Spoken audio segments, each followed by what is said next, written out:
V Evropskem parlamentu redno spremljamo stanje varovanja človekovih pravic in svoboščin in razvoj demokracije v svetu. Praktično vsak mesec sprejemamo posamezne resolucije o dogajanju v svetu, vendar zadnja leta so se razmere drastično poslabšale. Soočamo se z recesijo demokracije v svetu, zmanjšanjem ravni varovanja človekovih pravic in svoboščin. Ni več novih širitvenih valov demokracije po svetu. Svetovni guruji, ki so še pred desetletji govorili o triumfu demokracije, danes pišejo o njenem zatonu.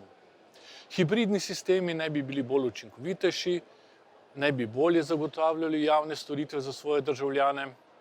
No ja, ta hip ne bi želel živeti ne v Rusiji, ne na Kitajskem in verjetno tudi vi ne bi zamenjali evropsko kakovost življenja za tiste zunaj. Kakorkoli že, če je upravičeno, da EU podrobno spremlja dogajanje v svetu, zlasti z vidika krepitve demokracije in človekove svobode, pa ni v redu, če jim vsiljujemo neke ideologije, ki so celo pogubne tudi za nas, Evropejce.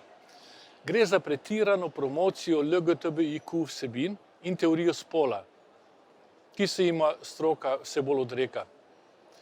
Zato sem na plenarki jasno povedal, da ne smemo vsiljevati teh stvari ne tretjim državam, še manj pa državam kandidatkam za širitev. Poudaril sem tudi staro napako, ki veje iz poročila, da se vse manj pozornosti namenja temeljnim, fundamentalnim, univerzalnim človekovim pravicam in svoboščinam, vse več pa tako imenovanim kulturnim, pravzaprav nekulturnim.